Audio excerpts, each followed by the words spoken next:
Halo Sobat Lestari, selamat datang di Podcast Sawer yang kepanjangannya adalah Sharing with Expert.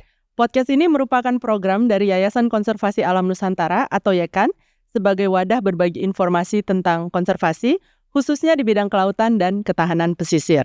Dalam Podcast Sawer, kita mengajak Sobat Lestari untuk mengulas topik-topik seputar ketahanan pesisir dan konservasi kelautan bersama dengan para ahli, akademisi, dan juga masyarakat yang bersentuhan langsung dengan isu yang kita angkat pada setiap episodenya. Harapannya podcast ini dapat menambah pengetahuan dan kepedulian kita terhadap kelestarian alam.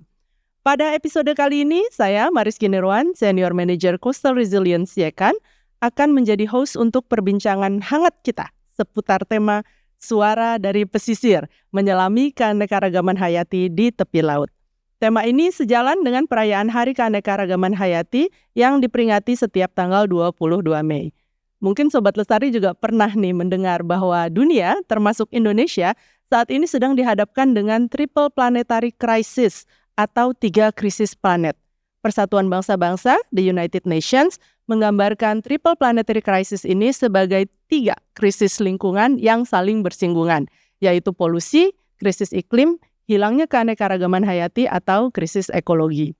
Nah, seluruh tatanan itu sebenarnya berbentuk sistem ya. Jadi keanekaragaman hayati itu juga merupakan subsistem dari sistem lingkungan hidup yang turut mendasari kesehatan bumi dan berdampak langsung pada kehidupan kita. Dalam sebuah sistem, bila ada bagian yang hilang atau tidak berfungsi, maka akan mempengaruhi fungsi secara keseluruhannya. Dalam hal ini, hilangnya keanekaragaman hayati tidak hanya berdampak pada satu spesies saja, namun juga mengubah hubungan simbiosisnya dengan spesies lain dan juga habitatnya. Pada gilirannya, fungsi dan jasa ekosistem akan terganggu, dan konsekuensinya kita juga nanti yang akan merasakannya. Karenanya sangat tepat tagline yang diangkat oleh Convention for Biological Diversity, yaitu Living in Harmony with Nature, atau hidup selaras dengan alam untuk menjaga keberadaan dan seluruh bentuk kehidupan. Tapi lebih jauhnya kita akan bincang-bincang dengan narasumber yang sudah siap sharing dan hadir bersama kita di sini untuk berbincang dengan Sobat Lestari juga. Mari kita sapa narasumber kita. Bersama kita telah hadir Prof. Ani Mardiastuti, Biodiversity Expert dari IPB University. Apa kabar, Bu? Baik, terima kasih nih sebelumnya karena sudah mengundang saya di sini. Senang sekali Bu bisa hadir bersama kita di sini. Kemudian juga ada Bapak Hamdan. Pak Hamdan, apa kabar? Baik, alhamdulillah. Sebuah perjalanan panjang dari pesisir sampai ke ibu kota Jakarta. Alhamdulillah bisa sampai. Alhamdulillah perjalanannya lancar ya Pak. Lancar, ya. amin. Pak Hamdan ini merupakan anggota masyarakat ya dari Polhut Rimba Tualang. Jauh-jauh datang dari Bengkalis kata Pak Hamdan tadi. Dan yang ketiga ada kolega saya dari YAKAN, Dr. Aji Anggoro.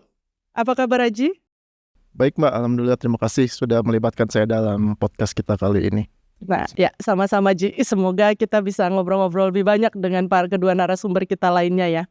Baik, Sobat Lestari, kita nih baru saja memperingati Hari Keanekaragaman Hayati pada tanggal 22 Mei kemarin. Hari tersebut ditetapkan oleh Majelis Umum PBB sejak tahun 1993 untuk meningkatkan kesadaran dan pemahaman tentang pentingnya keanekaragaman hayati serta upaya-upaya untuk melindunginya. Selain menjadi perhatian dunia nih, Indonesia juga udah punya target nasional yang khusus untuk keanekaragaman hayati, termasuk di dalamnya mengembangkan Indonesia Biodiversity Strategy and Action Plan ya. Juga sedang mengembangkan Indeks Keanekaragaman Hayati. Nah, ada misi di Indonesia, pemerintah Indonesia juga ada misi yang diemban, yaitu untuk pengelolaan keanekaragaman hayati melalui pengurangan ancaman, pemanfaatan berkelanjutan, pengayaan ilmu pengetahuan dan teknologi, penguatan sumber daya, dan penguatan tata kelola. Di podcast episode kita kali ini, kita mau berbincang-bincang mengenai keanekaragaman hayati, khususnya untuk di daerah pesisir. Untuk memulainya, mungkin saya ngobrol dengan kolega saya dulu, Mas Aji. Mas Aji, sebenarnya boleh dijabarkan nggak? Boleh diceritakan ekosistem pesisir itu seperti apa sih? Apa dan kenapa penting untuk kita bahas pada episode ini? Silakan. Terima kasih Mbak Mariski. Ekosistem pesisir memang pada intinya mungkin sebagian dari kita sudah pernah atau pernah punya pengalaman tinggal di pesisir gitu ya. Yang membuat ekosistem pesisir ini unik adalah karena ekosistem pesisir adalah pertemuan dari daerah daratan dan lautan. Ekosistem pesisir penting karena memang di situ tingkat keanekaragaman hayati yang cukup tinggi karena dia memiliki relung-relung ekologi yang tidak dimiliki oleh ekosistem yang lain gitu. Jadi membuat keanekaragaman hayati di pesisir itu relatif lebih tinggi dibandingkan ekosistem lain.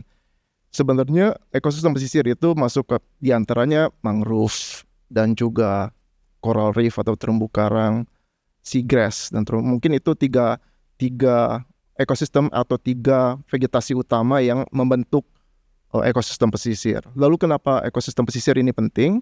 Sekitar lebih dari 50% atau 60% penduduk Indonesia atau mungkin sekarang kasarnya sekitar 130 juta orang itu tinggal di sekitar 80 sampai 90 ribu garis pantai yang dimiliki oleh Indonesia. Di mana sebagian besar sumber ekonomi itu berasal dari ekosistem pesisir. Pertama adalah sumber ekonomi, yang kedua adalah sumber biodiversitas atau keanekaragaman hayati, dan terakhir yang paling penting adalah dengan bertambahnya atau semakin intensitasnya semakin kuat perubahan iklim, ekosistem pesisir menjadi pelindung utama untuk masyarakat-masyarakat yang tinggal di pesisir. Mungkin nanti sepanjang podcast ini kita bisa jelaskan tentang pentingnya seperti apa, mengalir saja mungkin gitu Mbak Mariski. Ya makasih Ji. Jadi ekosistem pesisir itu emang unik ya, dia pertemuan antara darat dan air gitu ya, dengan perairan. Dan di Indonesia sendiri hampir sekitar 60% penduduknya itu tinggal di kawasan pesisir. Jadi penting sekali ekosistem pesisir ini, terutama juga dia punya nilai ekologi, ekonomi yang tinggi, serta sangat kaya akan keanekaragaman hayati. Kalau gitu saya beralih dulu sekarang ke Prof. Ani. Prof. Ani boleh bantu jelaskan ke kita kira-kira sebetulnya bagaimana sih kita bisa mendefinisikan dengan jelas keanekaragaman hayati itu, seperti apa juga pentingnya kita untuk memahami keanekaragaman hayati, Prof. Ani? Ya, terima kasih Mbak Mariski. Jadi memang ya kita mungkin sering mendengar ya kata-kata keanekaragaman hayati. Pengertian yang sederhana itu sebetulnya ya semua makhluk hidup yang ada di bumi. Itu saja. Nah, tapi kemudian dipilah-pilah. Nah, dipilah-pilahnya itu kalau di dalam teorinya begitu ya Mbak Mariski ya, ada yang levelnya spesies, jenis gitu kan. Ada yang lebih luas lagi, yaitu ekosistem. Tadi yang disebut Pak Haji misalnya ekosistem mangrove, ekosistem padang lamun. Tadi apa satu disebut ekosistem terumbu karang. Nah itu juga keanekaragaman hayati.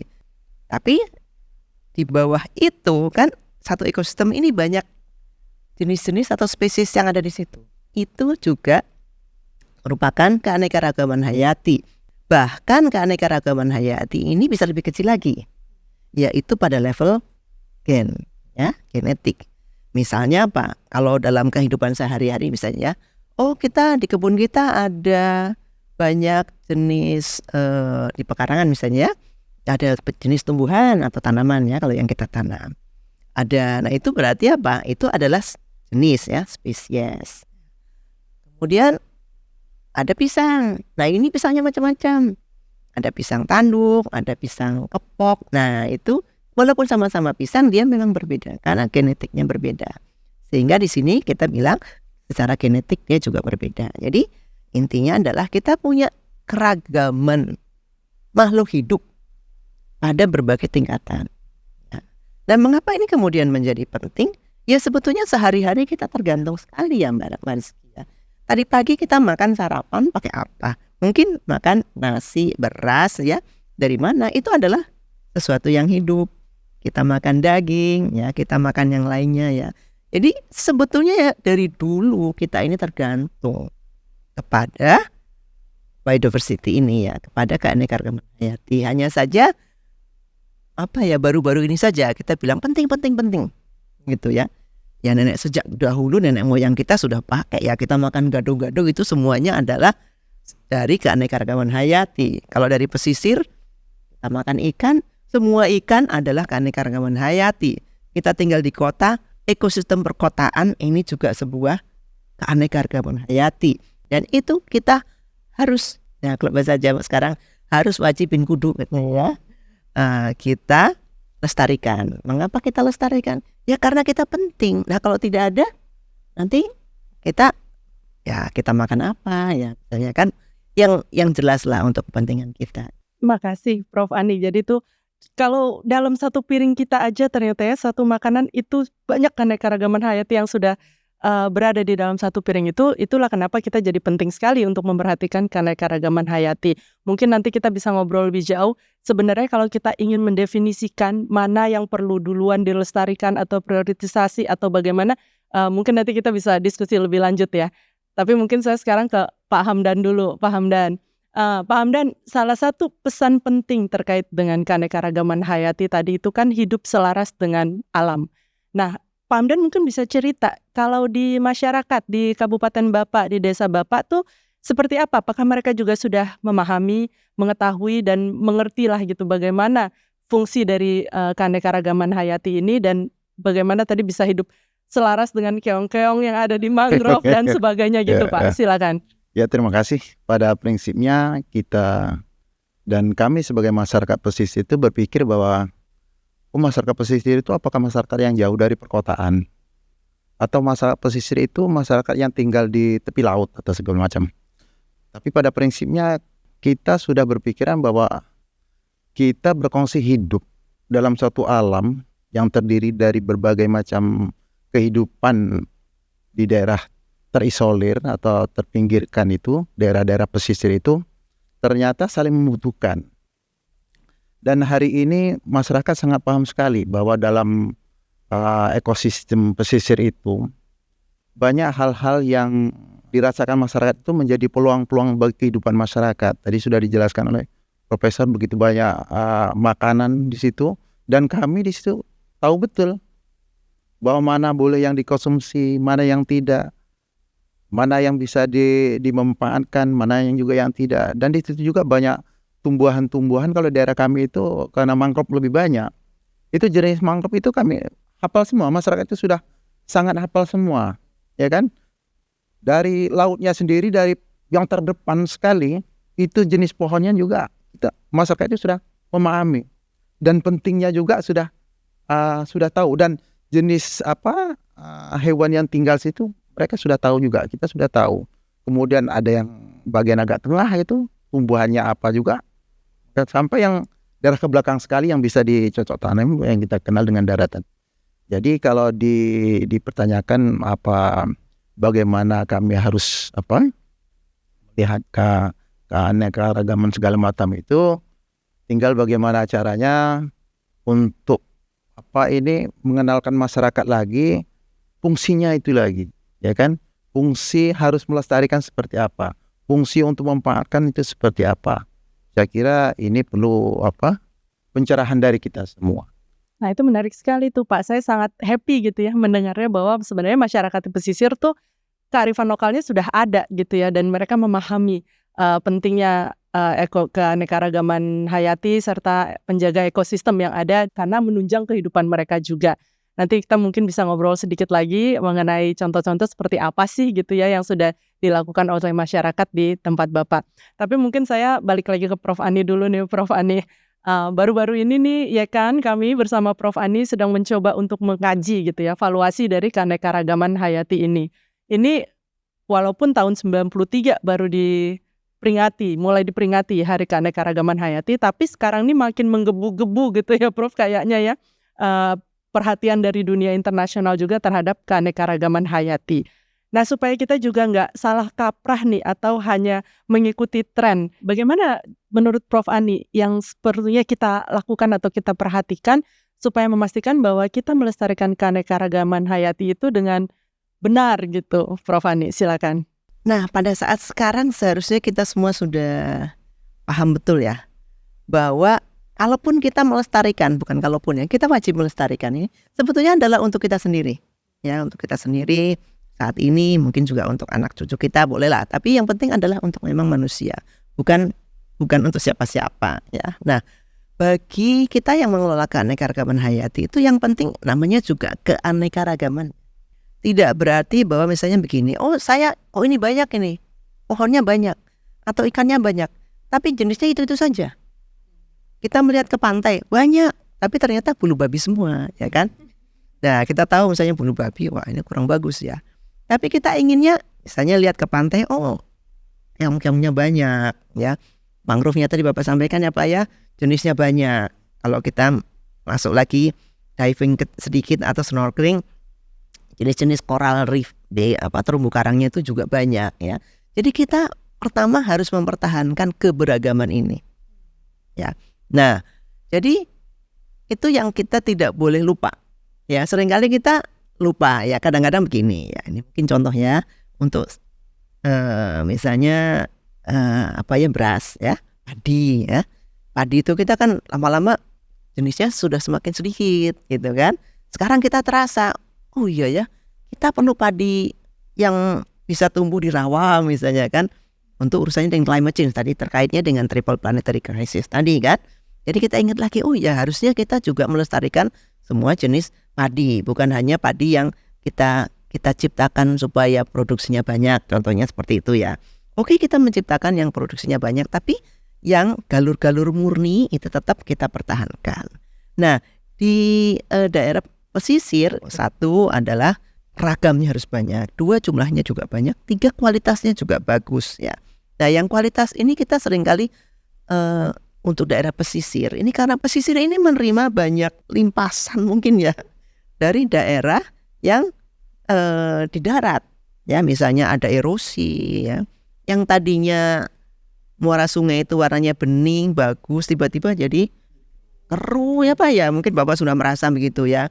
Nah, bayangkan sampahnya numpuk ya Bu ya. Nah, betul. Jadi memang yang namanya pesisir ini dia sangat tergantung kualitasnya dari pihak yang lain. Saya ingat betul Pak Emil Salim itu selalu mengatakan, semua di bumi ini sebetulnya terkonektif satu sama lain ya. Pesisir dia juga ada hubungannya dengan darat, ya kan? Daratan nanti kalau membawa lumpur-lumpur ya, itu coral reef bisa mati ya Pak Haji ya. Coral reef ini kan perlu tempat yang terang. Dia memerlukan, jangan lupa coral reef ini adalah, dia bukan tanaman ya, dia tuh hewan ya. Dia tuh perlu oksigen, dia perlu matahari ya. Nah, kalau tempatnya yang di situ itu keruh ya Pak ya, kan kerasa ya Pak ya, nanti pada mati semua itu. Nah, itu hanya contohnya. Jadi kualitas kita harus perbaiki. Nah, yang ketiga ini ya, kualitas ini sekarang mungkin PR kita nomor satu. Ya sampah, ya kadang-kadang kan ya mohon maaf ada yang buang-buang bahan kimia langsung ke sungai. Akhirnya kemana? Ya ke laut juga ya. Apa-apa kan kita sebenarnya laut ya. Kemudian masuk di piring makan kita ya Bu ya. Itu yang kita sering lupa.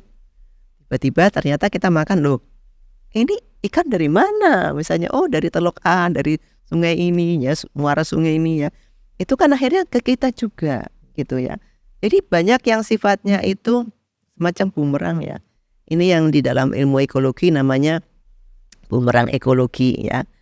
Ya, kita buang-buang sampah, kita buang-buang plastik, nggak taunya nanti ikan yang kita makan ada plastiknya misalnya kan, masuk ke kita ya. Nah, ini barangkali tiga hal itu ya Mbak ya.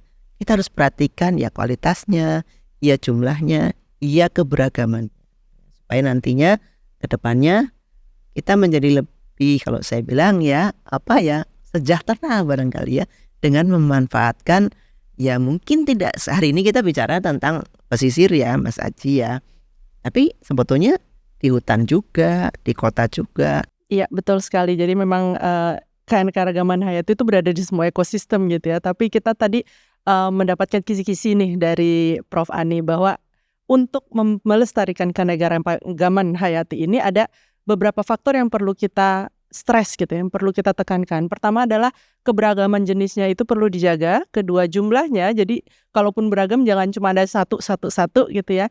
Dan yang ketiga adalah kualitasnya, bahwa dia juga nggak sekedar ada tapi juga bisa sehat. Dan itu sangat tergantung dengan ekosistem tempat dia berada, yang di ekosistem tersebut banyak manusianya, Pak Hamdan ya. Apalagi Pak Hamdan tadi bilang datang dari pesisir ya Pak ya. Nah tadi Pak Hamdan udah cerita nih bahwa masyarakat di pesisir sebenarnya tingkat kesadartahuannya sudah cukup tinggi. Tapi mungkin bisa dieksplor lebih jauh gitu Pak. Seperti apa sih perubahan atau transformasi sosial yang ada di tempat Bapak, karena sangat erat nih pelestarian keanekaragaman hayati ini dengan perilaku manusia.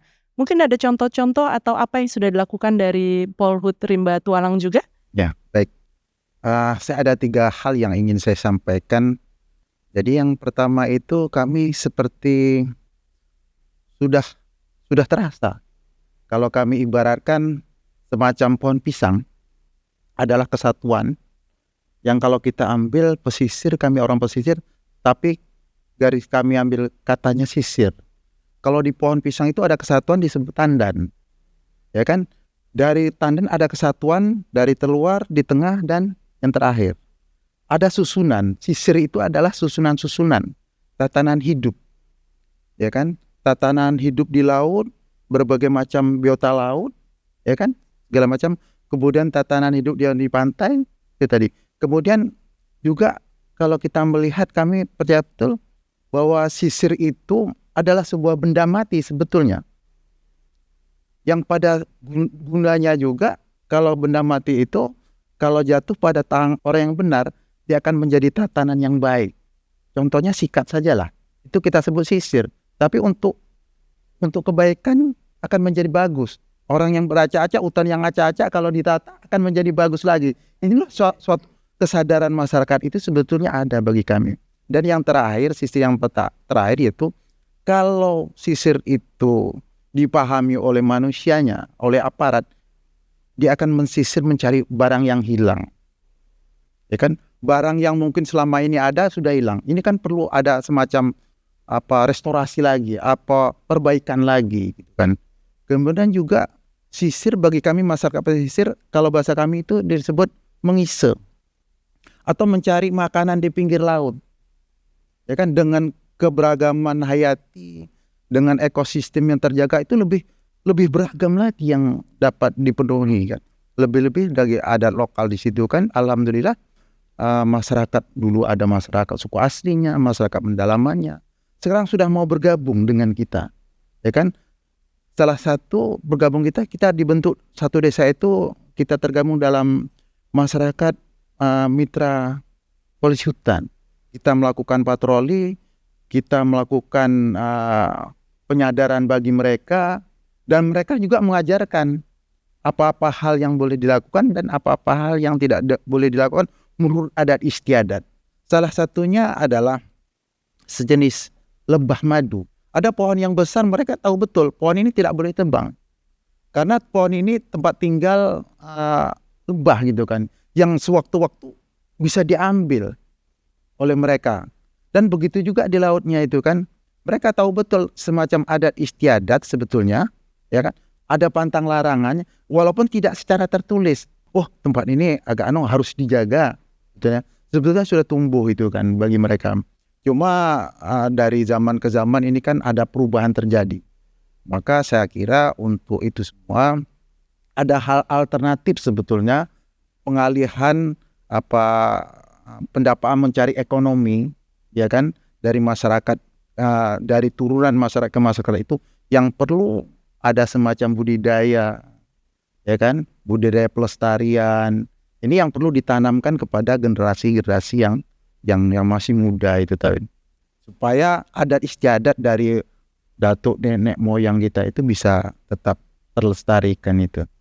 Ini suka banget nih saya nih apa yang disebut sama Pak Hamdan nih, karena ini yang tadi namanya ada traditional knowledge ini ya. ada traditional knowledge, betul. ada masyarakat adat ikut terlibat gitu, sehingga pensinergiannya ya, mau ngomong mengawinkan kurang enak ya, tapi ada gitu perpaduan antara sains yang dilakukan atau hal-hal yang dilakukan oleh mitra Polhut ya, bersama dengan masyarakat gitu. Tadi juga masyarakat diberdayakan, ikut juga dalam aksi-aksi yang dilakukan, bahkan diberikan juga benefit gitu ya, manfaat dengan kegiatan-kegiatan budidaya gitu. Dan menarik kalau memang kita menghargai, dia bilang pohon ini jangan gitu ya di apa-apakan gitu. Ya kita perlu untuk menghargai itu juga gitu, sehingga dilakukan. Mungkin ada di tempat Bapak kelihatannya tidak terjadi nih gitu, tapi di beberapa daerah lain itu banyak sekali kita temui konflik antara manusia dengan alam gitu. Ini kira-kira menjaganya ada tips nggak kalau dari Pak Hamdan supaya enak tuh kayak di tempat Bapak gitu, masyarakat ikut bareng atau mungkin juga sempet di awal berdarah-darah dulu gitu ya. Barangkali bisa cerita juga biar kita-kita juga tahu. Karena sering banget konflik antara manusia dengan alam ini karena manusia lumayan ini ya, egois juga ya kita ya. Pokoknya kita duluan gitu, kepentingan kita gitu. Ada gimana dari Pak Hamdan? Saya mohon maaf ya, saya terima kasih juga dengan Yekan ya, yang teman-teman dari Yekan yang juga mendampingi kami dari masyarakat itu kan. Ini kan bagaimana cara mengubah cara pikir, cara pandang masyarakat. Memang tidak bisa secepatnya seperti membalik telapak tangan, tapi perlu ada semacam sosialisasi, pemberitahuan, ya kan, untung ruginya. Ya kan, kalau kita juga tak bisa juga saya larang kamu menebang hutan, kalau dilarang solusinya apa? Nah ini dari kawan-kawan kan nampaknya sudah ada. Saya kalau sudah tidak di sini, kita cari alternatif di sini. Ini perlu ada pengganti kehidupan, ada pengganti pendapat. Ini yang sangat diharapkan. Jadi sangat mudah kita memberikan masukan cara pandang kita untuk mensosialisasikan untuk menjaga keanekaragaman. Dimanapun tempatnya saya kira, khususnya kalau di Bekasi itu, kalau ada pengganti sesuatu daripada sesuatu, insya Allah orang tuh bisa menerima. Tapi kalau tidak ada penggantinya, ya kan, mungkin akan menjadi pertentangan kehidupan dia akan bersikeras. Tapi kalau ada penggantinya, insya Allah ada alternatif lain, insya Allah mereka akan mau. Cara-cara itu tentu harus disampaikan dengan cara yang baik, ya kan, tidak secara frontal. Mereka dilibatkan kerjasama. Kalau kami melakukan patroli, kita ajak mereka. Kita ajak berbual. Kita ajak apa yang menjadi keluhan mereka. Kita ajak mereka menghitung pendapatannya kalau cara menebang hutan, kayu mangrove ini seperti apa. Kalau beralih kepada perikanan seperti apa. Dan mereka sangat terbuka sebetulnya. Nah, perlu hal-hal seperti inilah yang mungkin bagi masyarakat lokal itu tidak terpikirkan. Perlu juga ada sentuhan-sentuhan dari orang-orang yang bisa memikirkan hal ini. Itu menurut saya sangat relevan untuk bisa diterapkan itu. Iya, makasih Pak Hamdan. Itu betul banget ya Pak ya, bahwa ini bukan proses instan. Sebisanya dia juga akan lebih sustain, akan lebih berlanjut dan terinternalisasi kalau perubahan itu dilakukan secara organik gitu ya. Jadi bisa didalami juga dan masyarakat juga bukan sekedar ikut-ikut dalam kegiatan, tapi mereka juga adalah champion-champion untuk kegiatan pelestarian keanekaragaman hayati. Mungkin kolega saya Pak Dr. Aji bisa juga cerita nih, kira-kira kalau dari Pak Hamdan tadi udah menyebut banyak program ya kan juga yang dilakukan gitu ya untuk pelestarian pesisir yang juga nantinya akan melestarikan keanekaragaman hayati. Kira-kira seperti apa sih program-program yang dilakukan di kita nih, tim ketahanan pesisir? Apa saja juga approach-nya yang diambil? Silakan Ji. Jadi memang di YAKAN atau Yayasan Konservasi Alam Nusantara itu kita ada beberapa strategi. Nah, salah satu strategi besar untuk mencoba melindungi ekosistem pesisir itu ada di strategi coastal resilience atau ketahanan pesisir. Nah, di ketahanan pesisir itu YAKAN bekerja di beberapa daerah. Satu adalah di Kalimantan Timur, yang kedua itu di Bengkalis Riau, dan terakhir kita bekerja di Ogan Komering Ilir atau di Sumatera Selatan, Palembang. Harapannya dalam waktu dekat nih, ibu-ibu dan teman-teman semua, kita juga akan bekerja di Bangka Belitung. Nah, menyambung apa yang diutarakan oleh Pak Hamdan bahwa aktor utama sebenarnya dalam kegiatan perlindungan ekosistem pesisir ini adalah masyarakat lokal gitu. Jadi sebisa mungkin kita melibatkan masyarakat lokal dan kita juga dan semua stakeholder atau pemangku kepentingan, pemerintah pusat, provinsi dan pemerintah daerah gitu. Apa yang sudah kita lakukan bahwa YAKAN sebenarnya Ibu dan teman-teman semua adalah salah satu organisasi dengan latar belakang sains yang cukup kuat gitu. Itu satu. Jadi kita berusaha melakukan kegiatan konservasi dan proteksi itu berbasiskan data, dan kebetulan saya adalah bagian di situ. Tetapi kita juga sadar bahwa data itu tidak akan berarti banyak ketika itu tidak dilakukan tata kelola yang baik gitu. Artinya misalnya ada seperti Ibu sudah bilang Profesor Ani, bahwa pada akhirnya memang kita boleh memanfaatkan itu, tetapi memang harus dikelola dengan baik. Mana yang boleh dimanfaatkan secara baik, mana yang harus dilindungi, mana yang harus di-manage untuk kebutuhan anak cucu kita. Nah, ia kan berusaha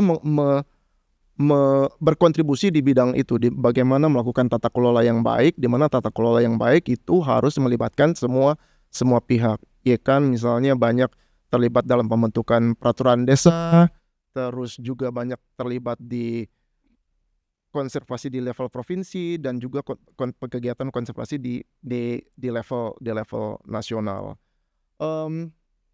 Secara garis besar mungkin itu Mbak Iki, mungkin kalau ada yang nanti kita bisa jelaskan kegiatan-kegiatan yang lain. Tapi yang terakhir, yang paling penting menurut saya, karena kebetulan saya itu ada di bidang sains gitu, yang terakhir yang sedang kita lakukan adalah, karena sekarang selagi marak ini aquaculture ya, budidaya udang. Budidaya udang ini kan unik, artinya membawa dampak ekonomi, tapi pada saat yang bersamaan dia juga buruk buat luasan mangrove gitu ya. Nah, tapi kita tahu bahwa memang masyarakat juga tidak kita bisa tiba-tiba kamu nggak boleh bikin tambak udang karena di sini adalah wilayah mangrove. Karena ternyata mangrove juga banyak berperan untuk budidaya udang ini. Dan kegiatan penelitian kita terakhir adalah sebenarnya seberapa besar sih manfaat mangrove terhadap budidaya udang. Ada nggak faktor utama yang pada akhirnya berkontribusi terhadap produksi atau yield dari udang itu. Dan temuan kita bahwa ekosistem mangrove dengan densitas yang cukup itu ternyata berkontribusi balik ke tambak udang itu sendiri, karena begitu banyak fungsi ekologisnya, misalnya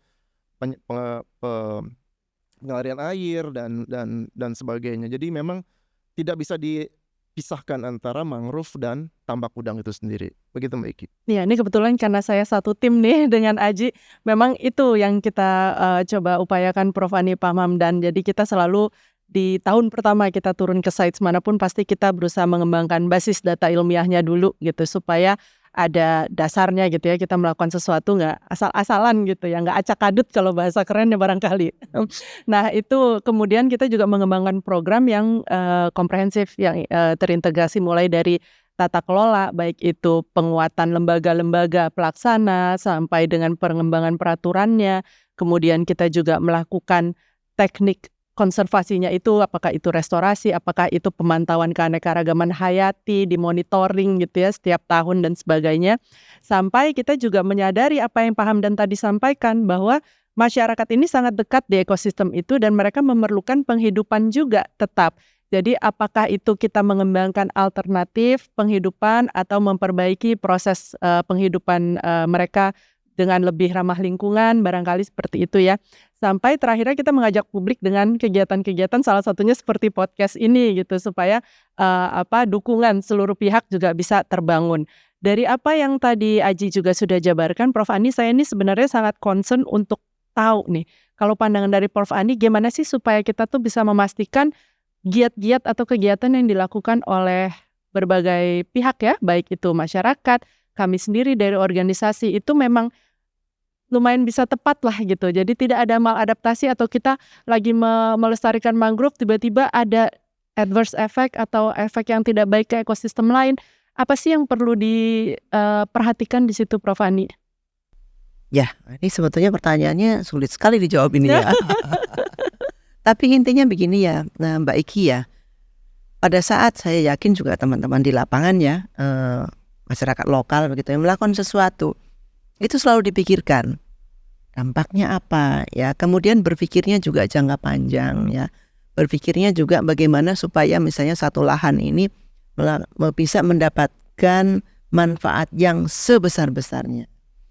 Jadi seringkali kita lupa berpikir sampai panjang begitu ya, kita berpikirnya sederhana saja.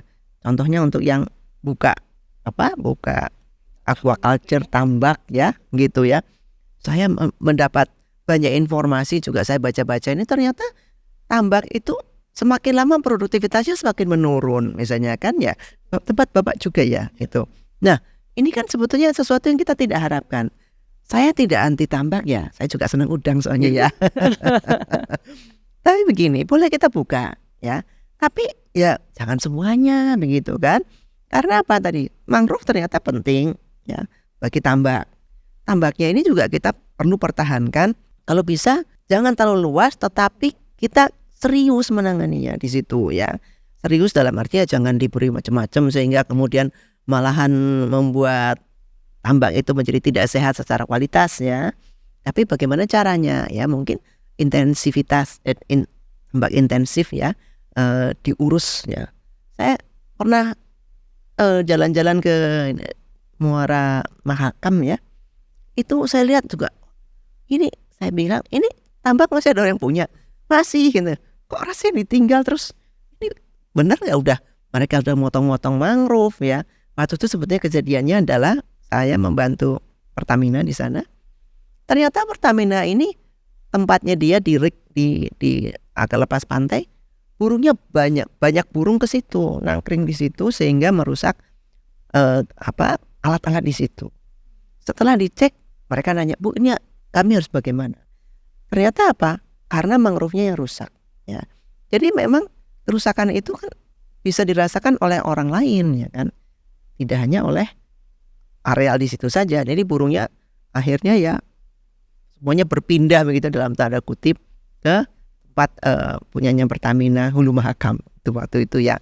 Nah ini hanya contoh ya. Nah menurut saya sepanjang kita sadar ya bahwa ntar dulu nih kita mau melakukan ini ya, kita cek dulu dampaknya apa, risikonya apa, adakah alternatif untuk misalnya mengurangi, atau kalau tidak di sini mungkin di sebelah sana misalnya ya, mungkin saja bisa membuka tambak di tempat yang katakanlah kurang produktif ya, atau mangrove jangan nebang mangrove, ada mungkin tempat terbuka ya coba di situ atau apa ya. Jadi pemikiran-pemikiran itu bahwa kita tetap harus melestarikan alam itu harus di apa ya, harus kuat begitu ya.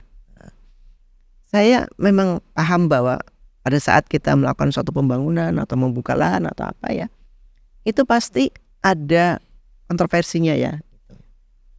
Kita perlu sesuatu membangun mungkin untuk kesejahteraan masyarakat, tapi alam juga harus baik.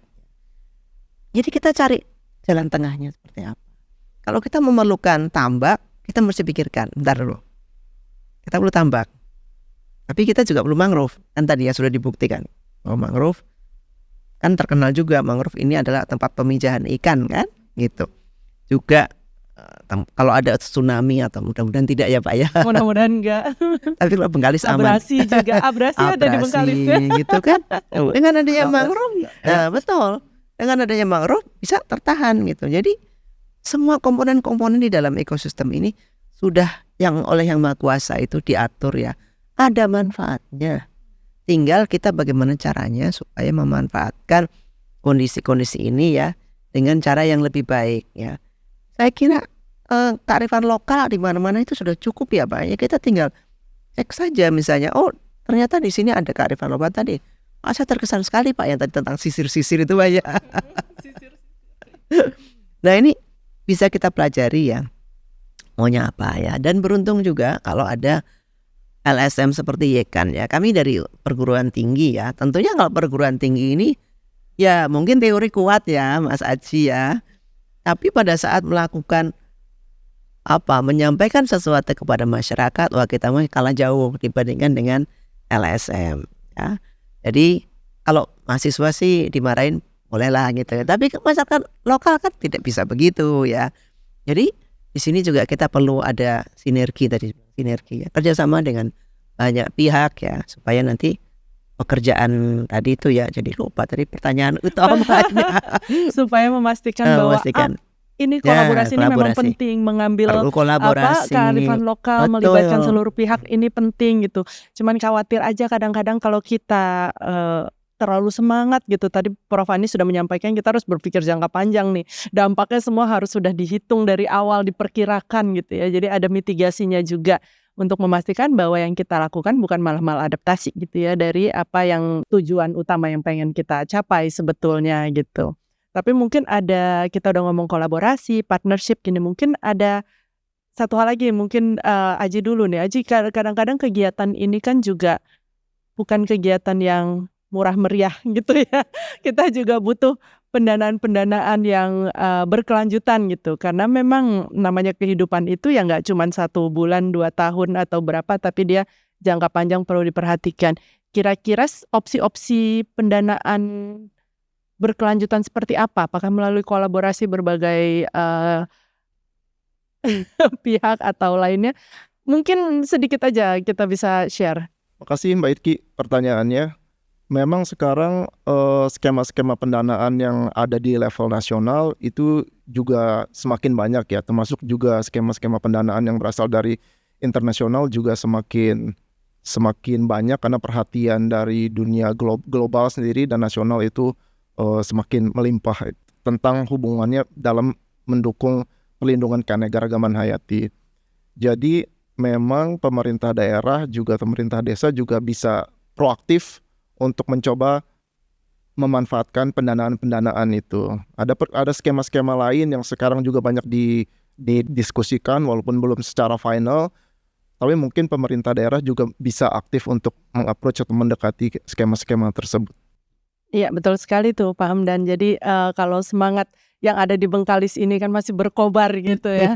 Itu moga-moga selalu ada gayung bersambut. Sementara kita juga memang salah satunya berusaha itu untuk selain program tapi juga mencari pendanaan berkelanjutan supaya bisa terjaga terus lah gitu ya ekosistem kita yang juga berkontribusi dengan melindungi dan melestarikan dan mungkin menambah jumlah keanekaragaman hayati di tempat kita.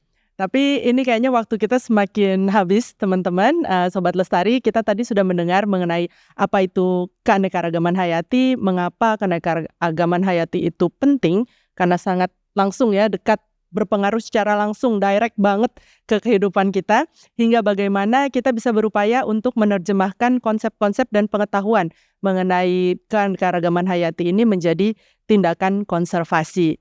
Mungkin terakhir kalau dari narasumber kita ini, apakah ada pesan atau harapan yang bisa disampaikan juga kepada Sobat Lestari supaya kita tuh bisa juga memang benar-benar menerapkan hidup selaras dengan alam. Dari Prof. Ani dulu barangkali. Baik, terima kasih. Nah ini kebetulan karena saya dosen ya Mbak Iki ya, termasuk pada diri sendiri kita juga ya, bahwa alam ini adalah sesuatu yang memang harus kita jaga. Kita tidak punya bumi yang lainnya kecuali yang bumi yang ini gitu ya. Nah seringkali juga banyak yang bertanya kepada saya, dosa itu saya sendiri, padahal bumi ini besar. Nah, itu semuanya mulainya dari kita sendiri. Dari kita, mungkin dari teman-teman kita, dari keluarga kita, lama-lama juga menjadi besar ya. Caranya bagaimana? Masing-masing punya caranya ya. Kalau kita bicara dengan keanekaragaman hayati, itu kan urusannya sesuatu yang hidup ya. Jadi semuanya tumbuhan apa dan sebagainya ya. Ada juga yang tidak hidup ya. Yang tidak hidup itu misalnya sampah dan sebagainya. Tapi jangan lupa yang tidak hidup pun akan mempengaruhi ya. Intinya adalah kita harus mulai berpikir secara keseluruhan ya. Iya, dan juga gini, apa yang kita kerjakan itu jangan melukai dalam tanda kutip ya alam kita ya, termasuk ya sampah. Kalau kita punya makan ya jangan dibuang-buang. Itu sebetulnya sesuatu yang sederhana ya. Kalau kita lihat lampu nyala terus ya kita matikan gitu ya. Kalau khususnya untuk biodiversity secara langsung biasanya pesan saya adalah kita jangan membuang-buang resources. Kita jangan membuang-buang kalau dalam hal ini misalnya ya makanan kita ya. Jangan merusak, apalagi ya membuang jangan ya. Merusak jangan, apalagi kalau misalnya Bapak punya teman-teman di lapangan ini kan sudah betul-betul sudah melakukan sesuatu ya, ikut melestarikan, alhamdulillah ya, ikut menanam itu juga alhamdulillah sekali begitu ya. Jadi mengurangi, kemudian menghemat resources, membuat supaya alam menjadi lebih baik lagi ya. Saya ingin bicara tuh sesuatu yang sederhana gitu ya.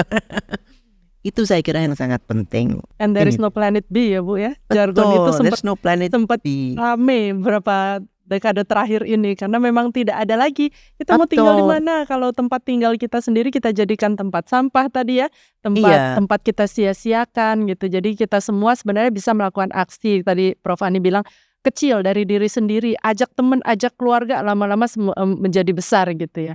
Kalau Aji pesannya apa ini buat para sobat lestari kita ini, Ji? Mungkin selaras dengan apa yang disampaikan oleh Profesor Ani, memang tema International Biodiversity Day di tahun ini itu adalah be part of the plan gitu. Jadi mari menjadi bagian dari rencana. Dan saya pikir itu sudah dijelaskan oleh Profesor Ani dengan baik. Apapun yang kita bisa lakukan untuk alam, lakukan. Itu mulai dari menghemat dan juga sekali lagi menyelesaikan apa yang disampaikan oleh Profesor Ani bahwa biodiversity itu adalah kita gitu, bahwa pada akhirnya penyelamatan keanekaragaman hayati itu akan berdampak langsung ke kita sendiri gitu. Jadi mulailah dari sekarang lakukan yang terbaik untuk lingkungan di sekitar kita. Mungkin itu Mbak Iki. Ya, jadi biodiversity tadi juga sudah disebutkan bahwa adalah semua yang hidup gitu ya. Dan biodiversity adalah kita. Tadi udah tersambung nih antara Prof. Ani dan Aji bahwa sekarang semangatnya adalah be part of the plan. Jadilah bagian dari rencana untuk konservasi dan pelestarian keanekaragaman hayati yang sebenarnya sudah dilakukan juga di Bengkalis. Tapi mungkin Pak Hamdan juga ada pesan dan harapan yang bisa disampaikan untuk menyebarkan semangat ini ke Sobat Lestari. Ya, saya mau lagi, alangkah indahnya kalau membangun hal ini secara bersama-sama kan. Saya terima kasih juga kepada Mas Haji, teman-teman Topik, Pak Mama Ci kami panggil kan, yang sudah selama ini desa kami belum terbentuk sebuah kesatuan kesadaran sekarang sudah dibentuk. Tanpa kami sadari di daerah kami ada lebih 1.000 hektar lahan mangrove telah terdata, dan sudah dengan teman-teman ini membantu kami membentuk lembaga LPH di desa. Ada kesadaran tumbuh kami, ya kan, untuk melestarikan hutan. Baik masyarakat suku apapun sudah mulai sadar hari ini. Dan alangkah indahnya juga kita bangun sebuah community dari kami desa pesisir dari Bengkalis sana bisa berhubungan dengan Kalimantan, Sulawesi, bahkan di daerah seluruh Indonesia. Kita membangun bersama-sama dan kita bisa berkongsi pendapat bagaimana caranya, kemudian disupport oleh teman-teman lain lagi, baik secara pendanaan. Ini akan luar biasa. Ada kesadaran tumbuh besar hari ini di masyarakat. Itu harapan kan. Makasih, bagus banget ini semangat dari yang disampaikan oleh Pak Hamdan. Moga-moga seluruh desa juga bisa punya semangat yang sama ya Pak ya. Minimal 1.000 hektar per desa. Siapa tahu nih podcast kita kan sampai ya ke penggerak-penggerak gitu ya. Mungkin bisa top down, bisa juga bottom up, itu bisa dihidupkan gitu semangat tersebut. Nah, Sobat Lestari, sebenarnya sebegitu pentingnya kita melihat kehidupan dan alam ini secara menyeluruh ya. Ini kalau cerita pribadi saya sendiri nih sebenarnya kelihatannya ada bakteri baik di sistem pencernaan saya ini udah punah nih. Makanya saya sering punya penyakit pencernaan yang kemudian berimbas kemana-mana. Mulai dari sakit kepala, tensi naik dan sebagainya gitu. Ini karena memang ada sistem digestif yang tidak seimbang. Karena punahnya salah satu spesies yang harusnya ada di perut saya. Nah ini sama juga Sobat Lestari dengan keanekaragaman hayati yang berada di dunia kita ini, di bumi kita, satu-satunya bumi ini. Kalau dia tidak seimbang, itu dapat mengganggu keseimbangan alam secara menyeluruh, yang ujungnya kita sendiri juga yang nanti akan menanggung akibatnya. Jadi saya ingin berterima kasih kepada Prof. Ani, Pak Hamdan, dan Dr. Aji yang sudah berada di sini ya, meluangkan waktu untuk sharing bersama Sobat Lestari. Harapannya apa yang kita obrolkan, kita bincangkan hari ini bisa juga membantu semangat Sobat Lestari untuk mengaplikasikan pengetahuan, ilmu, dan semangat ini menjadi tindakan konservasi. Itu sedikit harapan dari kami, kenapa kami mengadakan podcast Sawer ini. Nah ini terima kasih lagi Prof. Ani, Pak Hamdan, dan Mas Aji. Moga-moga teman Lestari juga merasakan manfaat dari sini. Apabila Sobat Lestari juga punya cerita gitu ya, punya kegiatan yang bisa di-share kepada kami, mungkin ada melakukan pelestarian keanekaragaman hayati, kecil, besar, boleh dong share ke kita melalui Instagram Yekan di @yekan_id. Kalau Sobat Lestari juga ingin belajar atau mengetahui lebih jauh mengenai kegiatan-kegiatan konservasi, bisa juga mengunjungi Instagram maupun YouTube dari Yekan. Saya rasa sesi kita hari ini sampai di sini dulu. Terima kasih banyak atas waktunya. Terima kasih banyak juga Sobat Lestari yang sudah hadir menyaksikan siaran kita ini. Saya Mariski Nirwan, pamit undur dari podcast Sawer episode kali ini. Stay tune untuk episode-episode selanjutnya. Terima kasih dan salam lestari.